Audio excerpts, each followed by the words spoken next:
ये सिर्फ एक वीडियो नहीं है, ये एक इमोशन है। जिस शख्स के बारे में मैं इस वीडियो में बातें करने जा रहा हूँ वो अपने आप में बहुत ही महान शख्सियत थे और उनके बारे में इस वीडियो में जितनी भी बातें कर लूं उतना ही कम है। सत्यजीत रे एक ऐसे फिल्म मेकर जिन्होंने अपने जीवन में 37 फिल्में बनाई, जिसमें ज्यादातर फिल्में बांग्ला भाषा की थी और इसमें से 2 फिल्में उन्होंने हिंदी में डायरेक्ट की। उनकी फिल्मों में फीचर फिल्म, शॉर्ट फिल्म और डॉक्यूमेंट्री, ये तीनों ही चीजें शामिल थी। उनके फिल्में बनाने का जो तरीका था वो बेहद अनूठा था। सबसे बड़ी बात यह है कि उनकी कोई भी फिल्म फ्लॉप नहीं हुई। हर एक फिल्म अपने आप में एक नायाब हीरा है। कलकत्ता से बाहर रहकर उन्होंने कभी काम नहीं, जबकि अगर आप उनके बातचीत करने का स्टाइल देखोगे, वो अंदाज देखोगे, जिस तरह से वो फिल्में डायरेक्ट करते थे, उनके काम करने का तरीका, उनका स्टाइल, उनकी अंग्रेजी बोलने की कला, ये सब कुछ देखकर आप उनके पूरे लाइफस्टाइल से, उनकी पर्सनालिटी से बहुत ही ज्यादा प्रभावित होंगे। सत्यजीत रे अपनी फिल्मों की स्क्रिप्ट खुद ही लिखा करते। आज के दौर में फिल्में बनाने के लिए बहुत बड़े टीम की जरूरत होती, लेकिन सत्यजीत रे अपनी फिल्मों में camera work, editing, casting, scoring, designing, ये सारी चीजें खुद ही किया करते। पद्मश्री, पद्म विभूषण, दादा साहब फाल्के, ऐसे न जाने अनगिनत कई अवार्ड जीत चुके थे, यानी कि हर तरह के पुरस्कार उन्हें मिल चुके। इसके अलावा उन्होंने कुल 32 नेशनल अवार्ड भी जीते। 1992 में उन्हें भारत देश का सबसे प्रतिष्ठित इनाम अवार्ड भारत रत्न देकर नवाजा गया था। ऑस्कर जीतना हर फिल्मकार का एक सपना होता है, लेकिन सत्यजीत रे कभी भी ऑस्कर के पीछे नहीं भागे। कभी भी अपनी फिल्मों की एंट्री उन्होंने ऑस्कर में नहीं भेजी, जबकि एक से बढ़कर एक फिल्में उन्होंने बनाई थी। लेकिन उनके काम को देखते हुए साल 1992 में उन्हें ऑस्कर अवार्ड देकर सम्मानित किया गया। जब यह अवार्ड उन्हें दिया गया तब वो हॉस्पिटल में एडमिट थे और वहीं से उन्होंने अपना स्पीच तक दी और उनके उस भाषण को ऑस्कर अवार्ड सेरेमनी के दौरान दिखाया भी गया। सत्यजीत रे की पाथेर पांचाली, अपराजितो, अपूर्ण संसार, देवी, महापुरुष, चारुलता, 3 कन्या, का पुरुष, जलसा घर, महानगर, नायक, गोपी गयने बाघा बहने और सोनार किला जैसी एक से बढ़कर एक अद्भुत फिल्में उन्होंने अपने जीवन में बनाई। सत्यजीत रे ने फिल्में बनाने की ट्रेनिंग कहीं से भी नहीं ली थी, इसके लिए कोई भी कोर्स नहीं किया था। उनके अंदर जो भी कला थी वो उनके भीतर जन्म से ही थी, क्योंकि उनके जो दादाजी थे वो भी अपने आप में एक अद्भुत प्रतिभा के अलौकिक इंसान थे। उन्होंने सिर्फ फिल्में देखकर ही फिल्में बनाना सीखा।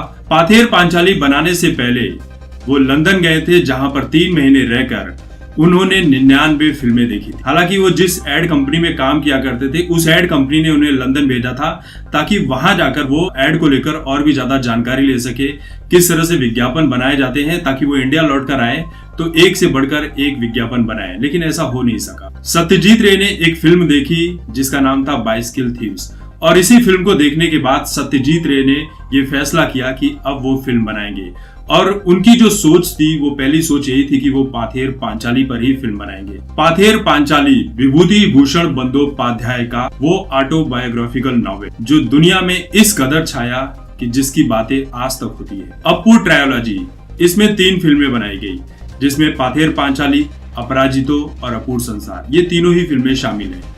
जब आप इन फिल्मों को देखोगे तो आपको यकीन हो जाएगा कि ये फिल्में कितनी बेहतरीन है। पाथेर पांचाली की बात मैं इसलिए कर रहा हूँ क्योंकि इस फिल्म में खुशी, निराशा, प्यार, गरीबी, बिछड़ना, उम्मीद, वो सब कुछ है जो एक फिल्म को बनाने के लिए बेहतर साबित होता है। इस फिल्म के तीनों पार्ट को मैंने 3 बार देखा है, सब टाइटल के साथ देखा है, लेकिन तीनों फिल्में देखने के बाद मुझे बंगाली लैंग्वेज भी समझ आने लगी कि हाँ, बंगाली लैंग्वेज की फिल्में देखकर भी आप समझ सकते हैं। ये तीनों ही फिल्में ब्लैक एंड व्हाइट में हैं और इसे देखने का जो मजा है वो आप इस फिल्म को देखने के बाद ही समझ सकते हैं। आपको जानकर बेहद हैरानी होगी कि पाथेर पांचाली और सत्यजीत रे के चलते भारतीय सिनेमा का पूरी दुनिया में बहुत बड़ा नाम है। सत्यजीत रे की फिल्में बनाने की अद्भुत कला को सीखने के लिए पूरी दुनिया से लोग उनके पास आया करते थे। पाथेर पांचाली को जब आप देखोगे तो आप इसे नजरें नहीं हटा सकोगे, क्योंकि इसका एक एक सीन बहुत ही बेजोड़ है।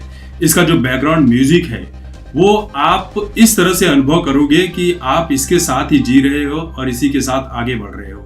हर एक सीन को आप खुद के जीवन से जोड़कर देखोगे और उसे समझने का प्रयास करोगे। पाथेर पांचाली का सबसे बेस्ट सीन जो मुझे लगता है वो ट्रेन वाला सीन, कि किस तरह से इस फिल्म के किरदार दुर्गा और अप्पू दोनों ही बिना किसी डायलॉग के सिर्फ बैकग्राउंड म्यूजिक के साथ आगे बढ़ते हैं और एक कांस के घास के बीच में पहुंचते हैं और उस घास के बीच से जो उस ट्रेन के दृश्य को दर्शाया गया है वो अपने आप में बेहद अद्भुत है।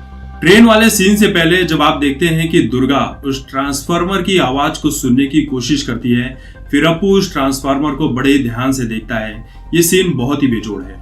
पाथेर पांचाली का दो सबसे इमोशनल सीन है जिसे देखने के बाद अगर आप फिल्म को बहुत ही दिल लगाकर देख रहे हो तो आप रो भी सकते हैं। इस फिल्म के दो सीन, यानी कि जब इंदिर ठकुरन की मौत होती है और वो वाला सीन जिसमें दुर्गा की मौत होती है, जहां पर उसकी माँ एक शब्द तक नहीं कहती, ना उसकी आंखों से आंसू निकलते हैं, लेकिन जब दुर्गा के पिता लौट कर घर आते हैं और उन्हें पता चलता है कि दुर्गा की मौत हो गई, तो वो वाला सीन, मतलब उस सीन को फिल्माने का जो तरीका था वो वाकई लाजवाब है। इस फिल्म को वेस्ट बंगाल के बोरल गांव में फिल्माया गया था, लेकिन आज ये गांव पूरी तरह से शहर में तब्दील हो चुका है, लेकिन उसकी कुछ यादें आज भी ताजा है।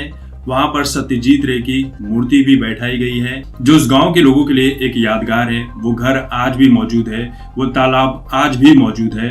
बहुत सारे लोग टूरिज्म के हिसाब से भी वहां जाते हैं कि यहाँ पर सत्यजीत रे ने पाथेर पांचाली को फिल्माया था। आपको जानकर ये भी हैरान होगी कि पाथेर पांचाली यानी अपू ट्रायोलॉजी को बीबीसी ने दुनिया की 100 बेहतरीन फिल्मों में रखा है। यानी कि आप सोच सकते हैं कि ये फिल्म कितनी बेहतर और कितनी अच्छी है। जिसे आपने नहीं देखा तो समझो आपने कुछ भी नहीं। और जिन लोगों ने इस फिल्म को देख लिया है वो लोग कमेंट में अपनी राय रख सकते हैं कि ये फिल्म आपको कैसी लगी। और मैं आपको यही सजेस्ट करूंगा कि आप सब टाइटल के साथ इस फिल्म को जरूर देखें, और हो सकता है कि देखते देखते आपको इस लैंग्वेज से प्यार हो जाएगा और सत्यजीत रे की बाकी फिल्मों को भी आप देखकर ही मानेंगे। तो दोस्तों, इस वीडियो को लेकर आपकी जो भी राय है कमेंट करके जरूर बताएं। तब तक देखते रहे आपकी बात मुकेश के साथ।